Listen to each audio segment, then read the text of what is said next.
Hi சகோஸ் எல்லாரும் எப்படி இருக்கீங்க? எப்பவும் கேட்கறது தான். அப்படியே லைக் பண்ணிட்டு அந்த ஹைப் பட்டனையும் தட்டி விடுங்க. நம்ம லாஸ்ட்டாக பார்த்த ட்ராமாவோட அடுத்த எபிசோட தான் பார்க்க போகிறோம். லாஸ்ட் எபிசோட என்ன ஆச்சுன்னா, ஹீரோயின் வந்துட்டு அந்த பணிகளை ரசிச்சிட்டு இருந்தபோது அவங்க அப்பா கரெக்டாக கண்டுபிடிச்சிட்டாரு. அவரோட பேரை சொல்லியே அவர் கேட்குறாரு, இது இப்படி சாத்தியமான விஷயமா இது அப்படின்னு சொல்லும்போது, நீங்கள் எப்படி கண்டுபிடிச்சிங்க அப்படின்னு எனக்கு தெரியல. அது எப்படி நான் கண்டுபிடிக்காம இருக்க முடியும்? நம்மளோட மெட்டீரியல் ஆர்ட்ஸ் அப்படிங்கிறது எனக்கு மட்டுமே தெரிஞ்ச விஷயம். அதை நான் உனக்கு சொல்லிக் கொடுத்துருக்கேன். சொல்லப்போனால் உன்னோட பிரதர்ஸ் கூட நான் சொல்லிக் கொடுத்தது கிடையாது. இந்த ட்ராமாவில் நான் ஒரு விஷயத்த தப்பாக சொல்லிட்டேன். என்னன்னா, அந்த வில்லன் கேரக்டர் வந்துட்டு ஹீரோயினோட அண்ணன் அப்படிங்கிற மாதிரி நான் சொல்லிட்டேன். அது ஹீரோயினோட அண்ணன் கிடையாது. அமைச்சர்களில் ஒருத்தர் எப்பவுமே இந்த 3வது மொம்மன்னு ஒருத்தர் அம்புட்டுட்டு இருந்தார்ல, அவரோட பையன் தான் வந்துட்டு அந்த ஆளு. நான் கொஞ்சம் மிஸ் அண்டர்ஸ்டாண்டிங்ல மாத்தி சொல்லிட்டேன். அப்போ அவர் சொல்லும்போது, எப்படியோ கண்டுபிடிச்சிட்டீங்க. இது எப்படி நடந்தது? ஏன் நடந்தது? அப்படின்லாம் கேட்க விரும்பல. நீ ஏதோ ஒரு விஷயத்துக்காக வந்து நீ பண்ணியிருக்க. உன்னோட ஹஸ்பண்டுக்கு வந்துட்டு சுத்தமா சண்டை போட தெரியாது. அதுக்காக இப்படி மாறி இருக்கீங்களா என்ன அப்படிங்கிறது தெரியல. இதை தாண்டி நான் வேற எதையும் கேட்கல. ஆனா என் பொண்ணு படையை முன்னெடுத்து நடத்திட்டு போறது எனக்கு சந்தோஷமா தான் இருக்கு அப்படின்னு சொல்லும்போது, இது வேற யாருக்குமே தெரியாது. உங்களுக்கும் தெரியாத மாதிரியே காட்டிக்கோங்க அப்படிங்கிற மாதிரி அவளும் சொல்லிடுறா. அடுத்த நாள் காலையில புதுசா ஒரு பொண்ணை பிடிச்சி வச்சாங்களே, அது கூட சண்டை போட்டு அதுக்கப்புறம் அது பொண்ணுன்னு காட்டுறதுக்காகவே ஒரு விஷயம் பண்ணியிருந்தாங்க.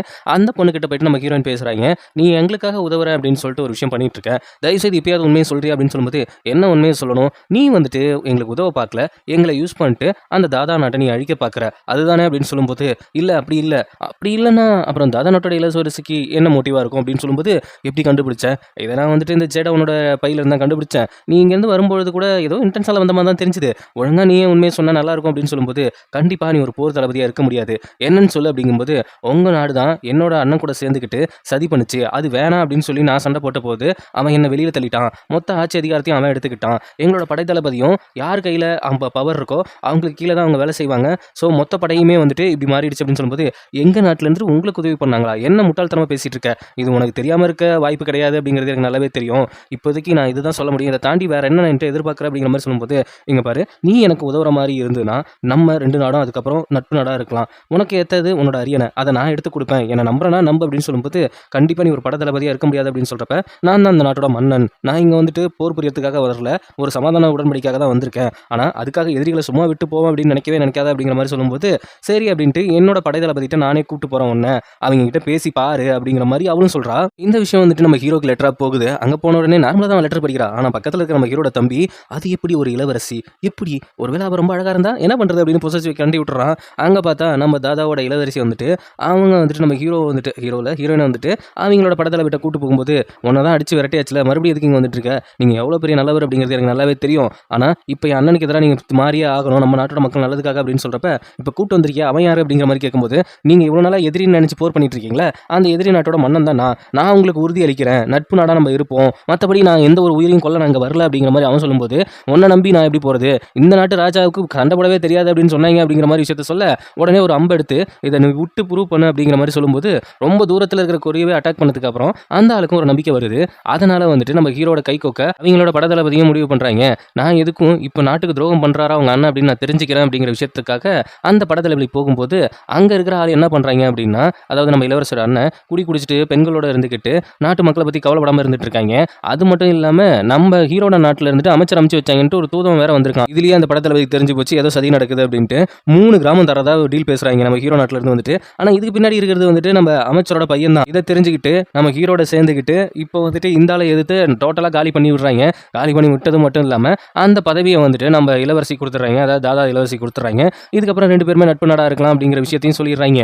அங்கே கட் பண்ணி ஹீரோட நாட்டை காமிச்சா, அங்கே வந்துட்டு இப்போ அமைச்சரவை பார்த்துக்கிறது யாருன்னு பார்த்தா நம்ம ஹீரோட தம்பி தான் பார்த்துட்டு இருக்கான். அமைச்சர்களுக்கான வேலைகளை பிரித்து கொடுக்க சொல்லியிருக்காருங்க அண்ணன் அப்படிங்கிற மாதிரி சொன்னதுக்கப்புறம், அது மட்டும் இல்லாமல் இங்கே ஒரு தப்பான விஷயம் ஒன்று உலாவிட்டு வருது. அது உங்களுக்கு தெரியுங்களே என்ன விஷயம்?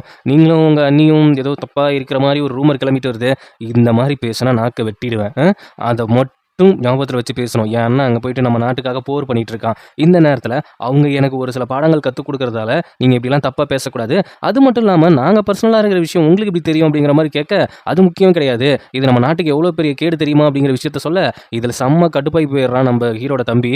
அதே நேரம் அங்கே போரில் ஜெயிச்சு அப்படியே செலிப்ரேட் பண்ணுறதுக்காக உட்காந்துட்டு இருக்கும்போது, அவளுக்கு வந்துட்டு நம்ம ஹீரோட நினப்பு தான் வந்திருக்கு. எப்போ திரும்பி போய் அவளை பார்ப்போம் அப்படின்ட்டு உடனே நாளைக்கே கிளம்பணும் அப்படிங்கிற மாதிரி சொல்லும்போது, நம்ம தாதா நாட்டோட இளவரசி வந்துட்டு என்ன சொல்கிறாங்க அப்படின்னா, நீங்கள் இவ்வளோ சீக்கிரமாலாம் போக முடியாது, நம்ம நியூ இயர் வேறு ஆரம்பிச்சிருந்துட்டு போகிற பாதையெல்லாம் பனியாக இருக்கும், நீங்கள் போகணும்னா கிட்டத்தட்ட இன்னும் ஒரு 2 வாரம் ஆகும் அப்படிங்கிற மாதிரி விஷயத்த சொல்ல, அவன் அவளை ரொம்ப மிஸ் பண்ணுறான். உங்களுக்கு ஒரு சூப்பரான இடத்த காட்டுறேனே அப்படின்னு சொல்லி கூப்பிட்டு போயிட்டு ஒரு நல்ல இடத்த காட்டுறாங்க. இங்கே நம்ம ஹீரோயினும், அதாவது ஹீரோ உடம்புல இருக்கிற ஹீரோயினும் நம்ம தாதா இளவரசி செம்ம ஃப்ரெண்ட்ஷிப்பாக இருக்காங்க. ஃப்ரெண்ட்ஷிப்பை தாண்டி அந்த பொண்ணுக்கு வந்துட்டு புடிச்சு போச்சா என்னன்னு தெரியல. ஆனா அவ சொல்லிட்டா நம்ம 2 பேரும் ஃப்ரெண்ட்ஷிப்பாவே இருந்துப்போம் அப்படின்ட்டு. அப்படியே இங்க உட்காந்து ட்ரிங்க் குடிக்கும் பொழுது, அதே நேரத்துல நம்ம ஹீரோயின் உடம்புல இருந்துட்டு அவள மிஸ் பண்ணிட்டு இருக்காய்ங்க. அந்த பனி பெய்யறதுல இந்த பனி பெய்யறதுனா உனக்கு ரொம்ப பிடிக்கும்ல அப்படிங்கிற மாரி யோசிச்சுக்கிட்டு 2 பேருமே மனசார வானத்த பார்த்து ட்ரிங்க்க ஷேர் பண்ணிக்கிறாய்ங்க. அடுத்த நாள் வந்துட்டு மகாராணிக்கு முன்னிலையில எல்லா அமைச்சரும் வந்துட்டு இந்த மாரி ஹீரோயின்ஸ் மேல அலிகேஷன் வைக்கிறாங்கல்ல, அப்படிங்கிற மாரி சொல்லும்போது அந்த அம்மா கடுப்பாயிடுது. எப்படி இருந்தாலும் எப்படி நீங்க இப்படி ஒரு வார்த்தைய சொல்லலாம் அப்படின்னு சொல்லிட்டு அந்த அம்மாவும் கடுப்பாயில இருக்க, அந்த நேரத்துல நம்ம ஹீரோயின் வந்துட்டு, சரி யார் இந்த மாரி சொன்னது? வதந்திகளா தான் நாங்க கேள்விப்பட்டோம் அப்படிங்கிற மாரி அந்த அமைச்சர்கள் ஒரு கூட்டம் கிளப்பியிருக்காங்கல்ல, எதிரி கூட சேர்ந்துக்கிட்டு. அவன் சொல்ல, வதந்திகள் யார் உங்களுக்கு சொன்னா அப்ப? அப்போ எனக்கு தெரியாம சீக்ரெட்டா என்னோட இடத்துல நீங்க ஆள் வச்சிருக்கீங்களா? அப்ப இது நீங்க பண்ற துரோகம் தானே? அப்படின்னு அந்த ஸ்பை வச்சிருந்தாங்கல்ல 2 பேரு, அவங்கள இழுத்துட்டு கொண்டு வந்துட்டு, இவிங்க தான் நீங்க சொன்ன அந்த வதந்தி பரப்புனவங்களா? இல்ல நீங்க வச்ச ஸ்பை ஆகும்போது வசமா லாக் ஆகியிருக்காங்க. ஆக மொத்தத்துல நான் வந்துட்டு நாட்டு நடப்புக்கும் ஒரு சில விஷயங்கள அவருக்கு நான் கத்துக் குடுத்தா, அத இந்த மாரி பரப்புவீங்களா? இந்த அளவுக்கு எங்ககிட்டயே ஸ்பை வைக்கிற அளவுக்கு நீங்க திறமையாளர் ஆயிட்டீங்களா? அப்படின்ட்டு பொசுக்குன்னு கத்தி எடுத்து 2 பேத்தையும் வெட்டி போட்டு, ஒரு விஷயம் நான் தெளிவா சொல்றேன். எனக்கு எதிரா யாராவது திரும்ப நினைச்சாவோ, இல்ல என்னோட இடத்த யாராவது தப்பா இங்க போர்ட்ரை பண்ணாவோ, அவங்க உயிரோட இருக்க மாட்டாங்கன்னு சொல்லும்போது, அமைச்சர்களுக்கு வேற வழி தெரியல. அப்படியே மண்டி போட்டு மன்னிப்பு கேட்க ஆரம்பிச்சிடுறாய்ங்க. இத பார்க்கும்போது நம்ம ஹீரோட அம்மாவுக்கு கொஞ்சம் ஹீரோயின பிடிக்க ஆரம்பிக்குது. இந்த அளவுக்கு தான் மேல நம்பிக்கையாவும், வேற யாராவது அவதூறு சொன்னா அது இல்ல அப்படின்னு ப்ரூவ் பண்றாளே அப்படின்ட்டு ஒரு சந்தோஷமா அவங்க அப்படி பார்த்துட்டு இருக்காங்க மருமகள. அடுத்த நாள் காலையில ஹீரோனுக்கு உடம்பு சரியில்லாம இருக்கு. அந்த நேரத்துல வந்துட்டு இந்த மருத்துவ வச்சு விட்டு செக் பண்ணி பார்க்கும்போது அவங்க கர்ப்பமா இருக்கிற விஷயத்த மகாராணிட்ட சொல்றாங்க. மகாராணி செம்ம கடுப்பாகுது. என்னோட பையன் 6 மாசமா அங்க போர் பண்ணிட்டு இருக்கான். இந்த கர்ப்பத்துக்கு யார் காரணம் அப்படின்னு சொல்லும்போது இதுக்கு வாய்ப்பே கிடையாது. மருத்துவம் பொய்யா இருக்கு அப்படின்னு. ஆனா அவங்க செக் பண்ணி பார்க்கும்போது எங்க கர்ப்பமான மாதிரி தான் இருக்கு. ஏன்னா இது அவங்களுக்கே குழப்பமா இருக்கு இது எப்படின்ட்டு. உடனே அந்த அம்மா என்ன பண்ணிடுதுன்னா ஒரே ஒரு அரைஞ்சு இந்த கர்ப்பத்தை எப்படியா கலைச்சி ஆகணும் அப்படின்ட்டு அது நினைக்கப்பட்ட மருந்து கொடுக்க வைக்குது. அப்படி கொடுத்தா அந்த உடம்பு ஆல்ரெடி வீக்கா இருக்கு. இன்னும் வந்துட்டு வீக்கானா அவ செத்துருவா. இந்த உடம்பு எப்படியே காப்பாத்தி ஆகணும் அப்படிங்கிற மாதிரி ஹீரோ யோசிச்சுட்டு இருக்கான். அதுக்கு வாய்ப்பே இல்லை தான். அப்போ ஹீரோட தம்பி அதுக்கப்புறம் அந்த மந்திரவாதி அப்புறம் மருத்துவர் எல்லாம் சேர்ந்து பேசும்போது யாரோ இதை பிளான் பண்ணி பண்ணியிருக்காங்க. எதுக்காக பண்ணாங்க அப்படின்னு தெரியல. எப்படியாவது காப்பாத்தியே ஆகணும் அப்படின்னு சொல்லும்போது ஹீரோட தம்பி நான் போயிட்டு என்னோட அண்ணியை காப்பாத்துறேன் அப்படிங்கிற மாதிரி அவன் ஒரு முடிவு எடுத்துட்டு அங்கேருந்து கிளம்புறான். என்ன பண்ண போறான்னு தெரியலையே அப்படிங்கிற மாதிரி இவங்க குழம்பிட்டு இருக்காங்க. அங்க பார்த்தா அந்த தூபத்துல ஒரு மருந்து போட்டு நீ கர்ப்பமாக கூடாதுன்னு நான் எவ்வளோ ட்ரை பண்ணேன். ஏன்னா நீ என்ன இருந்தாலும் நீ படைத்தளபதியோட மோவா இருந்தாலும் உன்னை எனக்கு சுத்தமாகவே பிடிக்கல அப்படின்னு சொல்லும்போது அப்போ இவ்வளோ நாளாக ஹீரோயின் பண்ண கஷ்டத்தை ஹீரோ புரிஞ்சுக்கிறான். உடனே இந்த மருந்து குடிக்க மாட்டேன்னு சொல்லும்பொழுது நேராக நம்ம ஹீரோட தம்பி வந்துட்டு அதுக்கு காரணம் நான் தான் அப்படின்னு சொன்னே மகாராணி மயக்கம் போட்டு விழுந்துருது. எப்படா நீ இப்படி ஒரு துரோகத்தை பண்ணலாம் அப்படின்ட்டு இதுக்காக அவளை அந்த பனி அறையில் அடைச்சு வைக்கிறேன். அவன் வர வரைக்கும் இந்த விஷயத்தில் நான் எந்த ஒரு முடிவுமே எடுக்கல அப்படிங்கிற மாதிரி அந்தம்மா சொல்லிடுது. அந்த இடத்துல அடைச்சு வைக்கும் பொழுது அவங்களுக்குன்னு சாப்பாடு கொண்டு வர ஒரு மேடு ஒருத்தங்க வராங்க. அதுவும் யாருன்னா நம்ம 2வது ஒய்ஃப் இருக்காங்களா இல்லை கீழே இருக்கிறவங்க சொல்ல போனால் இவங்களும் ஒரு 3வது ஒய்ஃப்னு வச்சுக்கோங்களேன். என்ன பண்ணுறது அவங்க அங்கேருந்து சாப்பாடு எடுத்துகிட்டு வரும்போதே நக்கெல்லாம் பேசிட்டு வராங்க. உனக்கெல்லாம் சாப்பாடு எடுத்துகிட்டு வரணும் எனக்கு என்ன தலைவிதியா அப்படின்ட்டு காசாம கடுப்புலேயே அங்கேருந்து வந்துட்டு இருக்கும்போது இங்கே உட்காந்து ஹீரோ எழுதிட்டு இருக்கான். அப்படி எழுதிட்டு இருக்கும்போது அந்த ஹேண்ட் ரைட்டிங்கை பார்த்தே கண்டுபிடிச்சிடுறாங்க. இது வந்துட்டு நம்ம ராஜா இதில் உடம்பு மாற்றம் ஆயிருக்காங்க போல அப்படின்னு சொல்லி உடனே அந்த கொடுத்த சாப்பாடை தட்டி விடுறாங்க. எதுக்கு இந்த சாப்பாடை தட்டி விடுற அப்படின்னு சொல்லும்போது அதில் விஷம் கலந்துருக்கு அப்படிங்கிறது நல்லாவே தெரிஞ்சு போச்சு. அது மட்டும் இல்லாமல் இந்த பொண்ணு நம்மளை கண்டுபிடிச்சிருச்சு அப்படிங்கிறதையும் தெரிஞ்சு போச்சு. சரி இந்த விஷயத்தை வெளியில் யார்ட்டையும் சொல்லக்கூடாது. அது மட்டும் இல்லாமல் எனக்கு விஷம் வைக்க சொன்னது யார் அப்படிங்கிற விஷயத்தையும் கேட்குறாங்க ஹீரோ. வில்லன் பைய பிள்ளைக்கு கடுப்பாகி போச்சு. நம்ம போட்ட திட்டங்கள்லாம் நாசமாகி போச்சு. அதுவும் ஹீரோ பைய புள்ள போர் புழிஞ்சு அந்த நாட்டை சமாதானம் பண்ணிட்டான் அப்படிங்கிற விஷயமும் தெரிய வருது. அவங்க கடுப்பில் இருக்கான். அந்த நேரத்தில் அங்கே ஒரு பொண்ணு டான்ஸ் ஆடிட்டு இருக்கு. அந்த பொண்ணு கிளாஸ் உடஞ்சி அது மேலேயும் டான்ஸ் ஆடி காலெல்லாம் காயமாகி போயிருக்குது. அந்த நிலைமையிலேயும் அந்த பொண்ணை தூக்கிட்டு போயிட்டு பெயினாக இருக்கா அப்படின்னு சொல்லிட்டு அந்த பொண்ணை என்ன பண்ணான்னு தெரில. அங்கே கட் பண்ணி மறுபடியும் நம்ம ஹீரோனை தான் காமிக்கிறாங்க. அவங்கள பனி அறையில் அடிச்சு வச்சிருக்காங்க. இந்த மாதிரி தப்பு பண்ணிட்டாங்களே அப்படின்ட்டு இந்த விஷயத்தை தெரிஞ்சுட்டு அந்த 2வது ஒய்ஃப் வந்துட்டு அங்கே இருக்கிற சேர் ஈர எல்லாத்தையுமே எடுத்துகிட்டு போயிட்டாங்க. கொஞ்ச நேரத்துலேயே வந்து பார்த்தா திருப்பி கொண்டாந்து வைக்கிறாங்க. என்னன்னா அது ஆச்சரியமாக போச்சு. இவ போனவ திருப்பி பாசமாக கொண்டு வரா என்ன விஷயமா இருக்கும் அப்படின்னு சொல்லும்போது நம்ம அரசர் தான் இங்கே இருக்கிறது அப்படின்னு தெரிஞ்சுக்கிட்டதுல ஒரு பொண்ணு அந்த பொண்ணு வந்துட்டு வேற விதமாக சொல்லி வச்சிருக்குது. அவங்களுக்கு நீங்கள் இந்த இடத்துல சப்போர்ட் பண்ணி இருக்கணும். அப்படி பண்ணாதான் நல்லது. எப்படி அஃபைர் வச்சிருக்க கூட தான் சப்போர்ட் பண்ணுமா? கண்டிப்பாக முடியாது. நல்லா ஒன்று ஞாபகம் வச்சுக்கோங்க. இப்போ வந்துட்டு நம்ம பேரரசர் வந்துட்டு ஒரு இடத்துக்கு போயிருக்கீங்க. அந்த இடத்துல ரொம்ப கோல்டாக இருக்கும். அது மட்டும் இல்லாமல் இப்போ இவங்க ப்ரெக்னெண்ட்டாக இருந்தால் அடுத்தவங்க உங்ககிட்ட தான் வரணும். இது மட்டும் இல்லாமல் அவங்களுக்கு குழந்தை பிறந்தா அது வேற ஒருத்தங்க பேரில் தான் இருக்கும். அந்த நேரத்தில் உங்களுக்கு குழந்தை பிறந்தா நீங்கள் தானே மகாராணி ஆகணும். இப்போதைக்கு அவங்களை நல்லா கவனிச்சிக்கங்க அப்படின்னு சொல்லும்போது அங்கே போயிட்டு கையை காலெல்லாம் பிடிச்சி விட்டுட்டு இருக்குது. என்ன இவ இப்படிலாம் பண்ண மாட்டாளே, என்ன திடீர்னு எலிய இல்லுக்கு காயுது அப்படிங்கிற மாதிரி அப்படியே யோசிச்சுட்டு இருக்கும்போது ஒருவேளை இதெல்லாம் உண்மையாக இருந்ததுன்னா அடுத்த மகாராணி நானாக தான் இருப்பேன் போலி அப்படின்ட்டு ஹீரோட செகண்ட் ஒய்ஃப் ரொம்ப யோசிச்சுக்கிட்டே எல்லாம் பண்ணிட்டு இருக்குது. அதே நேரத்தில் இங்கே வந்துட்டு நடந்த பிரச்சனை எல்லாத்தையும் ஹீரோக்கு லெட்டர் எழுத அவன் அங்கேருந்து கிளம்புறான். கிளம்பும்போது வந்துட்டு நம்ம தாதாவோட இளவரசி வந்துட்டு இந்த நேரத்தில் நீங்கள் போகக்கூடாது அப்படின்னு சொல்லும்போது இங்கே பாருங்கள் நாங்கள் படைகளை இங்கே தான் விட்டு போகிறோம். உங்களுக்கு ஏதாவது பிரச்சனைனா இவங்களே பார்த்துப்பாங்க. என்னோட ஒய்ஃப் வந்துட்டு லெட்டர் போட்டிருக்கா ஏதோ உங்கள் பிரச்சனை போயிட்டுருக்கு அப்படின்னு சொல்லிட்டு நான் நேராக போயிட்டு அதை பார்க்கணும், அதை ஃபஸ்ட்டு பார்க்கணும், என்னோட படைகளை நான் கூப்பிட்டு போகிறேன் அப்படின்னு சொல்லிட்டு, ஆனால் ரொம்ப பனியாக இருக்குது, இதெல்லாம் போகக்கூடாது அப்படிங்கிற மாதிரி அந்த பொண்ணு சொல்ல, பரவாயில்ல நான் இப்போ படுற கஷ்டத்தை விட அங்கே என்ன அவள் கஷ்டப்படுறாளோ அப்படின்னு நினச்சிட்டு நான் ரொம்ப கஷ்டப்படுவேன், நான் எப்படியாவது இதெல்லாம் கடந்து போயிடுறேன் அப்படின்னு சொல்லிட்டு அவங்க அப்பாவை இன்னொரு டைரக்ஷன் அனுப்பிச்சு வச்சுட்டு நீங்கள் இங்கேயே இருங்க அப்படின்னு சொல்லிட்டு அவன் அங்கேருந்து கிளம்புறா. அப்படி கிளம்பும்போது அவருக்கு ஒரு பெருமையாக இருக்குது, இருந்தாலும் வெளியில் சொல்லிக்க முடியாத பெருமை தானே. அப்படி இங்கேருந்து வேகமாக போயிட்டே இருக்காங்க. போயிட்டே இருக்கும்போது அங்கே இருக்கிற குதிரைகள் வீரர்கள் எல்லாம் கலைச்சிடுறாங்க. கொஞ்சம் ரெஸ்ட் எடுத்துகிட்டு போகலாமே அப்படின்ட்டு நம்ம ஹீரோனோட அண்ணன் சொல்ல, சரி படைகள் எல்லாமே நீங்களும் ரெஸ்ட் எடுத்துகிட்டு வாங்க, நான் அவளை போய் பார்த்தே ஆகணும் அப்படிங்கிற மாதிரி சொல்லிட்டு நேராக வந்துட்டு அம்பாட்டு குதிரை எடுத்துகிட்டு வந்துடுறான். அவன்ல அவள் பாட்டு குதிரை எடுத்துகிட்டு வந்துடுறா. இங்கே பார்த்தா நம்ம ஹீரோயின் வரப்போறா அப்படிங்கிற விஷயத்த ஹீரோ தெரிஞ்சுக்கிட்டா அவனும் வெயிட் பண்ணிட்டு இருக்கான். அப்படி வெயிட் பண்ணிட்டு இருக்கும்போது ரொம்ப நாளுக்கு அப்புறம் போருக்கு அப்புறம் வராங்கல்ல, அதனால அப்படி வெயிட் பண்ணிட்டு இருக்கும்போது நேராக ரெண்டு பேரும் அவங்களும் பார்த்துக்கிட்டேன்னா அவங்களுக்குள்ள இருக்கிற லவ் வந்துட்டு ரொம்ப பியூராக இருக்குது, இப்போ ரொம்ப அதிகமாகவும் இருக்குது. ரெண்டு பேரும் கட்டி பிடிச்சிட்டு பாத்தியா நான் சொன்னேன்ல அப்படியே திரும்பி வருவேன்னு சொன்னால அதே மாதிரியே வந்திருக்கேன் அப்படின்னு சொல்லி ரெண்டு பேருமே அங்கே கிஸ் பண்ணுறாங்க. கிஸ் பண்ணிக்கிட்டது மட்டும் இல்லாமல் நடந்த பிரச்சனைகள் எல்லாத்தையும் சொல்லிடுறாங்க. இந்த மாதிரி தான் ஆச்சு, உன்னோட தம்பி இப்படி ஒரு பொய்யோ சொல்லியிருக்கிறான் அப்படிங்கிற விஷயத்த சொல்ல, அதெல்லாம் ஒன்றும் பிரச்சனை இல்லை, இதுக்கு ஒரு முடிவு நாமளே கண்டுபிடிப்போம் அப்படின்னு சொல்லிட்டு அதுக்கப்புறம் தான் ஹீரோயினை எப்படி கட்டமைச்சாங்க அப்படிங்கிறத நம்ம மந்திரவாதியும் நம்ம ஹீரோட தம்பியும் கண்டுபிடிக்கிறாங்க.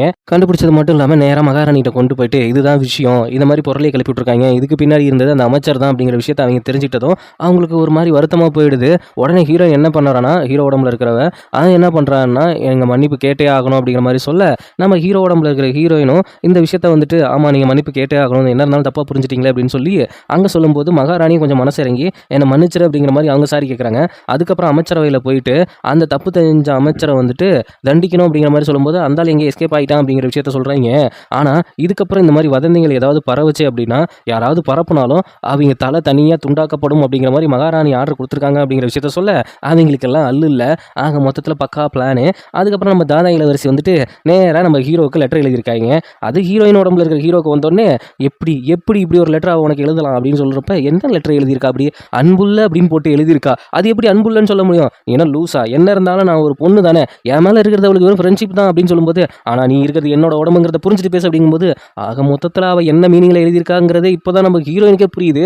ஆக மொத்தத்தில் ஐயோ அப்படிலாம் ஒன்றும் இல்லை, நீங்கள் தப்பாக நினைக்காதீங்க அப்படின்னு சொல்லும்போது எனக்கு என்னமோ நீ போர் புரிஞ்ச போன மாதிரி தெரியல, எனக்கு இன்னொரு கீப்பர் ரெடி பண்ண போன மாதிரி தெரியுது அப்படின்னு சொல்கிறப்ப அந்த வேலைலாம் உன்னோட வேலை தான், என் உடம்புக்குள்ளே இருந்துட்டு எனக்கு எதிராகவே நீ பேசிகிட்டு இருக்கியா அப்படின்னு ரெண்டு பேரும் அப்படி மொட்டிக்கிட்டு மோதிக்கிட்டு இருக்கிற நேரத்தில் கரெக்டாக நம்ம ஹீரோ உடம்புல இருக்கிற ஹீரோயின் என்னோட இதே வந்துட்டு அது ஒருத்தங்களுக்கு மட்டும்தான் அப்படின்னு சொல்லும்போது பசக்குன்னு அவன் கட்டி பிடிச்சி இழுத்து அப்படியே ரெண்டு பேரும் கிஸ் பண்ணுற மாதிரி நெருக்கமாக போகும்போது வழக்கமாக இந்த நேரத்தில் ஏதாவது ஒரு கரை உள்ளே வரணுமே அப்படின்னு நானே யோசிச்சுட்டு இருந்தேன். இவங்க இப்படி பண்ணும்போதெல்லாம் ஏதாவது ஒன்று உள்ளே வந்துடுதுல, அதே மாதிரி மந்திரவாதி பாய் போலேயும் உள்ளே வந்துடுறான். இவங்க ரெண்டு பேரும் இப்படி இருக்கிறத பார்த்துட்டு அப்படின்னு சொல்லும்போது அவங்களும் கொஞ்சம் வெக்கப்பட்டுட்டு உடம்பு ரெண்டு பேரும் மாறி மாறி இருந்தாலும் உணர்ச்சிகள் ஒன்று தானே, அது யாரா இருந்தா எப்படி வந்தா என்ன, உமா தான் ஃபீலிங்ஸ் தான், அதெல்லாம் உமா பண்ணாத நம்ம எப்படி யோசிக்க முடியும், என்ன பண்ணுறது, எதுக்கு இங்கே வந்தீங்க நீங்கள் ரெண்டு பேரும், இல்லை நாங்கள் ரெண்டு பேரும் தனியாக டிஸ்கஸ் பண்ணிட்டு இருந்தோம், பார்த்தேன் அவங்க டிஸ்கஸ் நானும் பார்த்தேன், நான் வந்துட்டு ஒரு புக்கு எடுத்துகிட்டு வந்திருக்கேன் அப்படின்னு சொல்லிட்டு அவன் ஒரு சில மந்திரங்கள்லாம் சொல்லி, இப்போ நீங்கள் ரெண்டு பேரும் பாடி சோப்பாக இருக்கீங்களா, ஆமாம்மா அதுக்கு தானே ஏதாவது சொல்ல வந்தியா, ஆமாம் அதான் சொல்ல வந்த வந்தவனை வாய அடிச்சிட்டிங்க, என்ன பண்ணுறது, என்னன்னா நீங்கள் ரெண்டு பேரும் இன்னும் கொஞ்சம் நெருக்கமாக வந்துட்டு இருந்தீங்கன்னா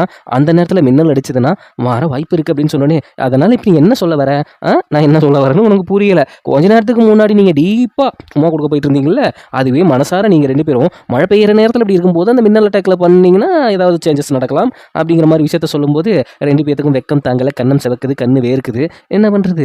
அதுக்கப்புறம் சரி இதுக்கு ரெடி ஆகும் அப்படிங்கிற மாதிரி ரெண்டு பேருமே ரெடி ஆகிறாங்க. பேரும் வெக்கப்பட்டுக்கிட்டு நிறைய விஷயங்கள் ரெடி பண்ணி வச்சுட்டு சரி அவங்க சொன்ன மாதிரி நம்ம ரெண்டு பேரும் ஒன்றா இருக்கலாம் அப்படிங்கிற மாதிரி ட்ரை பண்ணிட்டு வெக்கப்பட்டுக்கிட்டு ஃபஸ்ட்டு ரெண்டு பேரும் ஹட்டி படிக்கலாம் அப்படிங்கிற மாதிரி ட்ரை பண்ணுறீங்க. பட் முடியலை, வெக்கம் தடுக்குது. ஆமாம் புதுசாக கல்யாண ஜோடி தடுக்குது, என்ன பண்ணுறது.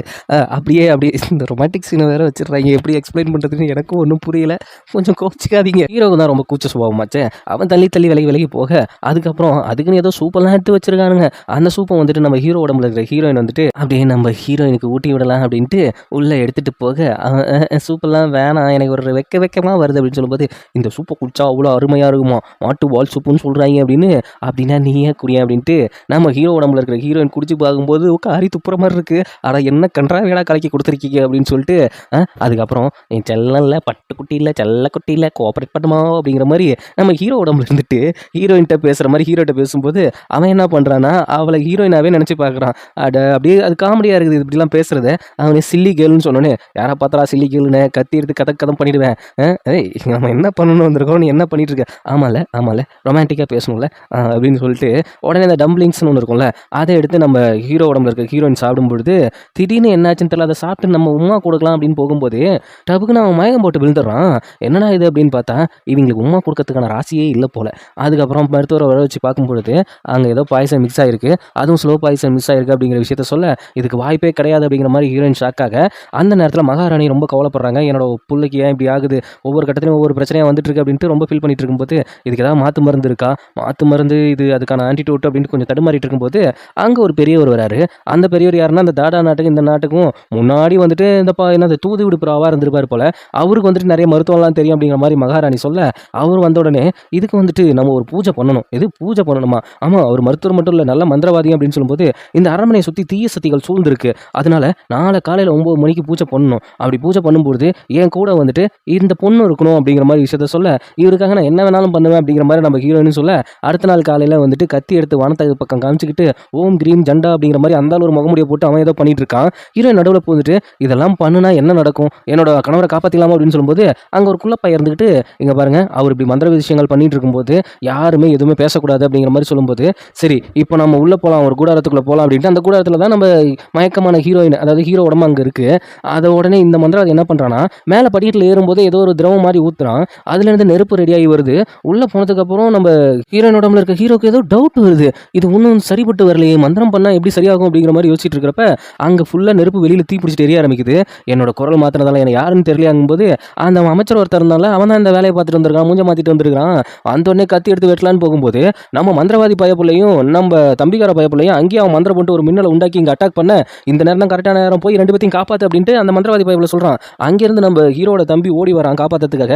இதை இவங்க முன்னாடியே பண்ணியிருக்கலாமே, இங்கே பார்த்தா கத்தி எடுத்துட்டு சண்டை போட நிற்க அங்கே மின்னல் அடித்த உடனே அது வந்துட்டு அந்த அமைச்சரையும் அட்டாக் பண்ணிடுது. இவ்வளோ நேரம் மயக்கத்தில் இருந்த நம்ம ஹீரோ உடம்புல இருந்த ஹீரோயினும் டபுக்குன்னு எழுந்துச்சிடறான். ஏஞ்சி நம்ம ஹீரோயின் உடம்புல இருக்க ஹீரோவை பார்க்கும்பொழுது என்னாச்சு அப்படின்னு சொல்லும்போது இங்கே சுற்றி நெருப்பாக பிடிச்சிருச்சு, இனிமேல் நம்ம தப்பிப்போமா அப்படிங்கிற மாதிரி எனக்கு தோணலை அப்படிங்கிற மாதிரி சொல்லிட்டு நம்ம நெக்ஸ்ட் லைஃப்பில் நம்ம இதை விட சந்தோஷமாக வாழ்வோம் அப்படிங்கிற மாதிரி ஒரு மாதிரி சோகமாக பேச ஆரம்பிக்கிறேன். ஏன்னா அந்த இடம் ஃபுல்லாக நெருப்பாக பிடிச்சிட்டு இருக்குது.